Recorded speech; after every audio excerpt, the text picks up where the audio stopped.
تا حالا چیزی درباره امپراتوری پنهان شنیدی؟ یه امپراتوری که حتی بزرگترین دشمنانش هم از وجودش بیخبر بودن. جایی در دل یکی از خشکترین و بی‌رحم‌ترین سرزمین‌های جهان یک معمای عظیم و پیچیده پنهان شده. سرزمینی که حتی نمیشه تصور کرد که زندگی در اونجا ممکن باشه. اما چرا این امپراتوری تونست شکوفا بشه؟ این معما جواب ساده‌ای داره. آبی که هزاران سال از چشما پنهون مونده بود. در این ویدیو قراره با یکی از شگفت‌انگیزترین پروژه‌های مهندسی تاریخ ایران آشنا بشی. جایی که مهندسان ایرانی تونستن بر چالش‌های بیرحم بیابان غلبه کنن. این معما یه راز قدیمی و فراموش شده است که به هیچ کس گفته نشده. حالا یه سوال، چرا باید این همه قدرت و شکوه در دل این بیابان‌های خشک پنهان شده باشه؟ قراره بهت بگم که چه مهندسایی تونستن همچین کار عظیمی رو انجام بدن و چطور تونستن این پروژه رو توی دل کویر اجرا کنن. اینجا جوابهایی پیدا می‌کنی که قبلا هیچ جا بهت نگفتن. و برای فهمیدن تمامی رازهای این امپراتوری پنهان، کافیه کانال ما رو سابسکرایب کنی و تا آخر این ویدیو با من همراه باشی. این جوابها نگاهت رو به تاریخ ایران عوض می‌کنه.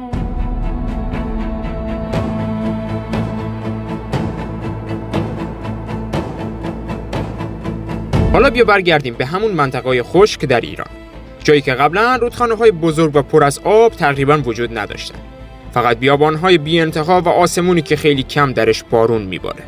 آفتاب اینجا با کسی شوخی نداره و هر چیزی رو در لحظه خشک میکنه. زمین مثل یک پازل ترک خورده است که همیشه تشنه یک قطره آبه. توی چنین شرایطی ساختن یک روستا هم شبیه به یک رویای دست نیافتنیه، چه برسه به یک امپراتوری بزرگ و قدرتمند با میلیون‌ها نفر جمعیت. پس سوال اصلی اینه: چطور میشه اینجا کشاورزی کرد و غذا تامین کرد و شهرهای بزرگ و باشکوهی مثل تخت جمشید رو درش ساخت؟ اینجا بقا فقط یک کلمه نیست، بلکه یک جنگ مداوم با طبیعته. هر قطره آب در ایران باستان از هر گنج و طلایی با ارزش‌تر بود. حتی اگه آبی هم روی زمین پیدا میشد، گرمای شدید به سرعت اون رو بخار میکرد. پس قطعاً راه حل ذخیره آب نمیتونست روی سطح زمین باشه. باید یک فکر دیگه‌ای میکردن. اینجا یک تضاد بزرگ وجود داشت. یک تمدن ثروتمند در یک سرزمین فقیر از آب. برای مردم اون زمان هر روز یک چالش جدید برای زنده موندن بود. این مشکل فقط برای یک شهر یا یک روستا نبود. کل فلات ایران همینطور بود. طبیعت داشت با صدای بلند میگفت که اینجا جای زندگی نیست و از اینجا برید. اما یک عده نظر دیگه ای داشتن. چالش بیابی بزرگترین مانع برای هر رویای بزرگ در این منطقه بود. یک ملت ثروتمند باید راهی پیدا می‌کردند تا بر این کابوس خشن و بیرحم غلبه کنند. و اینجاست که داستان شگفت‌انگیز مهندسی ایران تازه شروع میشه. درست وقتی همه فکر می‌کردن طبیعت برنده شده، یک ایده متولد شد. ایده‌ای که اونقدر عجیب و جسورانه بود که بیشتر شبیه به یک افسانه بود تا واقعیت. فکرشو بکن. اگه آب روی زمین بخار میشه و از بین میره، چرا اون رو به زیر زمین نبریم؟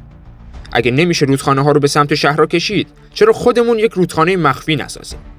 این جرقه یک انقلاب فکری بود. یک نفر جایی در دل همین بیابان ها به کوههای دوردست نگاه کرد. کوههایی که برف و باران رو در خودشون ذخیره می‌کردن. اون با خودش فکر کرد چی میشه اگه بتونیم این آبهای زندانی شده رو در دل کوهها آزاد کنیم؟ چی میشه اگه یک شبکه عظیم از تونل‌های زیرزمینی حفر کنیم که آب رو صدها کیلومتر دورتر به قلب بیابان برسونه؟ این ایده برخلاف تمام قوانین طبیعت به نظر می رسید. ساختن یک شهر زیرزمینی فقط برای عبور آب مگه میشه؟ این کار نه تنها به دانش عمیق زمینشناسی نیاز داشت، بلکه یک شجاعت بی‌نظیر هم می‌خواست. اونا تصمیم گرفتن به جای جنگیدن با خورشید، اونو دور بزنن. یک راه حل کاملا عمودی برای یک مشکل کاملا افقی. این فکر مثل یک راز سینه به سینه بین معماران و مهندسان باستانی ایران چرخید. اونها می‌خواستن نبض زمین رو در دست بگیرن و اون رو به نفع خودشون تغییر بدن. این فقط یک ایده برای بقا نبود، بلکه یک نقشه برای ساختن یک امپراتوری بود. نقشه‌ای که روی هیچ کاغذی نوشته نشد، اما در ذهن یک ملت حک شد. دیوانه‌وار بود، اما تنها راه ممکن هم همین بود.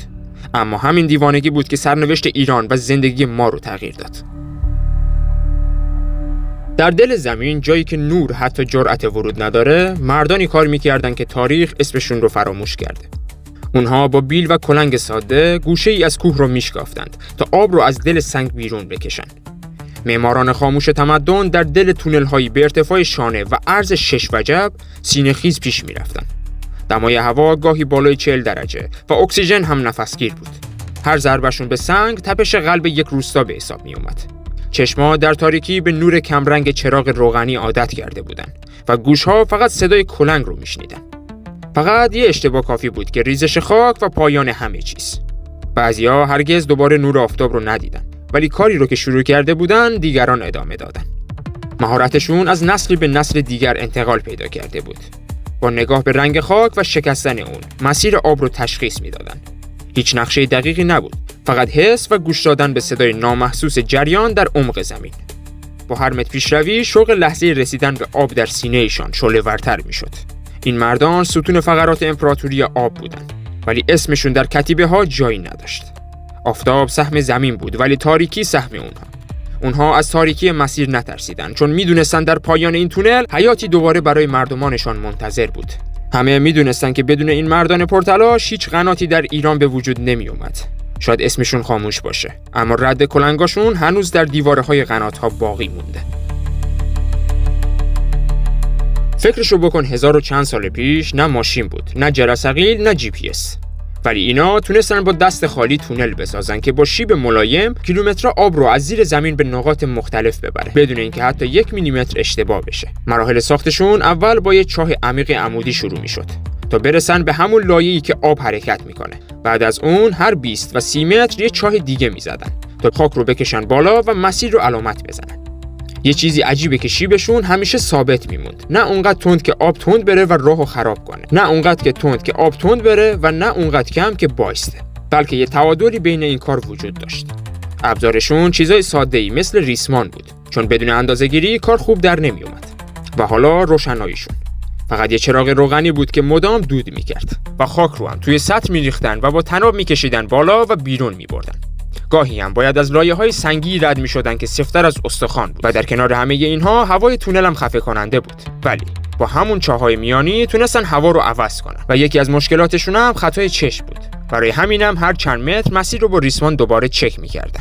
جالبتر اینه که با همون روش‌های ساده میتونستن 2 تیم از 2 نقطه مختلف برن و وسط راه دقیقاً به هم برسن. مثل معجزه‌ای که حتی امروزه هم بعضی از مهندسا رو مبهوت می‌کنه. وقتی به آب می‌رسیدن ناگهان هوای تونل خنک می‌شد و همه خستگی‌ها پر می‌کشید. تمام این کارها با فکر، تجربه و آزمون و خطای نسل‌ها ساخته می‌شد. شاید ابزارهاشون ساده بودن، ولی ذهناشون پیچیده‌تر از هر ماشین حساب امروزی کار می‌کرد. این کار فقط کندن زمین نبود. این مهندسی در حد معجزه بود که قدرت ایران باستان رو نشون میده. تصور کن داری از بالای کویر نگاه می‌کنی و هزاران نقطه سیاه رو روی زمین می‌بینی. هر کدوم از این نقطه ها دهانه یکی از حدود 40,000 قناتیه که روزگاری در سراسر ایران جریان داشتن. فقط همین الان در ایران بیش از 27,000 قنات زندن و کار میکنن. بعضیاشون مثل قنات قصبه گناباد بیش از 2700 سال قدمت دارن و تونل اصلیشون تا 70 کیلومتر طول داره، یعنی فاصله بین تهران تا قزوین. ولی نه از روی زمین، بلکه زیرش. عمق بعضی از چاه‌ها به 300 متر میرسه. فکر کن، شجاعت و اراده زیادی میخواسته تا با ابزارهای دستساز بری اون پایین و کار کنی. تخمین زده میشه که همه قنات‌های ایران با هم زمانی بیش از 16 میلیارد متر مکعب آب رو در سال جابجا میکردن. یعنی به اندازه پر کردن بیش از 6 میلیون استخر المپیک، اونم بدون حتی یک پمپ برقی. این شبکه نه یک روستا، نه یک شهر، بلکه یک امپراتوری رو زنده نگه می‌داشت. از یزد و کرمان تا مشهد و همدان، هر خط این تونل‌ها مثل رگ‌هایی بودن که خون حیات رو به قلب خشک‌ترین سرزمین‌های ایران می‌رسوندن. وقتی میگی مهندسی عظیم، این فقط توصیف نیست. این یک واقعیته که به معنای واقعی کلمه میلیون‌ها انسان رو قرن‌ها زنده نگه داشته. و همینا در زمانی ساخته شده که در نصف دنیا مردم هنوز بلد نبودن خط راست بکشن.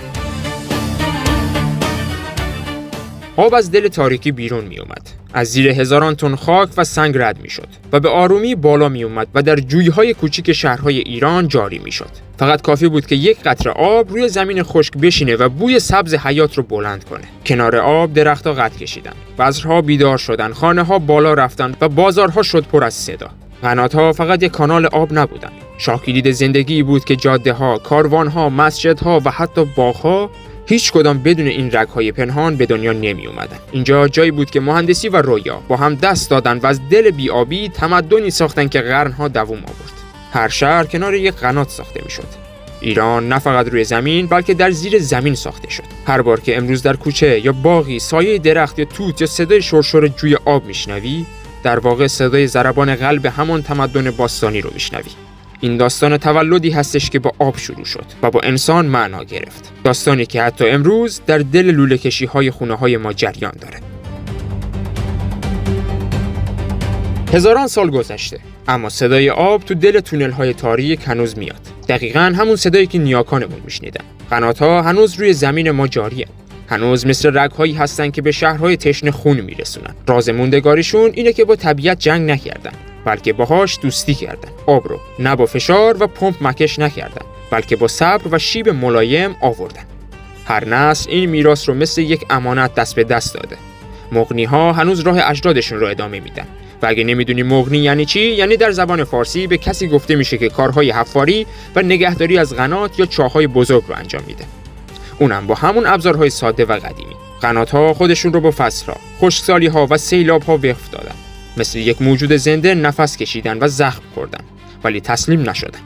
این شبکه زیرزمینی باعث شده که ده‌ها شهر و روستا حتی تو قرن 21 زنده بمونه. جاهایی هستن که بدون قنات زندگی درش مثل شمع تو باد میمونه. این کار معجزه مهندسای باستانی ایرانه که هنوز کنارمونه. پس در کل این ماجرا به کجا رسید؟ آیا این فقط داستان کندن یک تونل بود یا نه؟ قنات فقط یک سازه نیست. نمیشه اون رو با متر و کیلومتر اندازه گرفت. قنات یک فکره، یک جهانبینی مدرن در گذشته است. این باور رو به ما میرسونه که انسان میتونه با طبیعت دوست باشه، نه اربابش. این کار یادآوریه که بزرگترین دستاوردها نه با فریاد بلکه با سکوت و صبر ساخته میشن.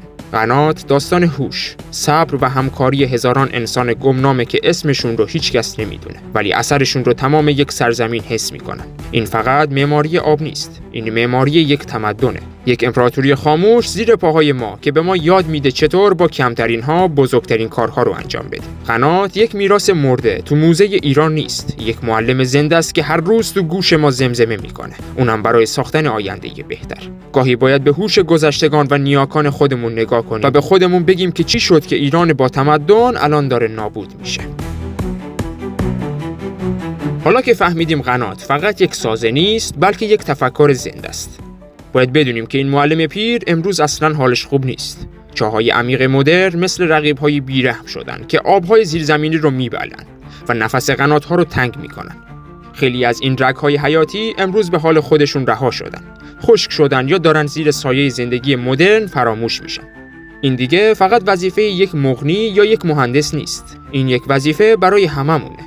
این که داستانشون رو برای بچه‌هامون تعریف کنیم، این که ارزش این میراث هوشمند رو بدونیم و از کسانی حمایت کنیم که برای زنده نگه داشتنش عرق میریزن. قنات‌ها یک بار ما رو از تشنگی و مرگ نجات دادن و حالا نوبت ماست که اونها رو از فراموشی نجات بدیم. اگه هنوزم سوالی داری یا میخوای بیشتر بدونی، حتما یه سری به توضیحات این ویدیو بزن.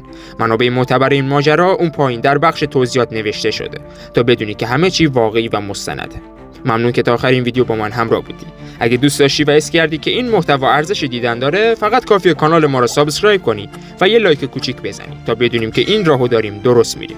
و تا ویدیو بعدی مراقب خودتون باشید و بدرود.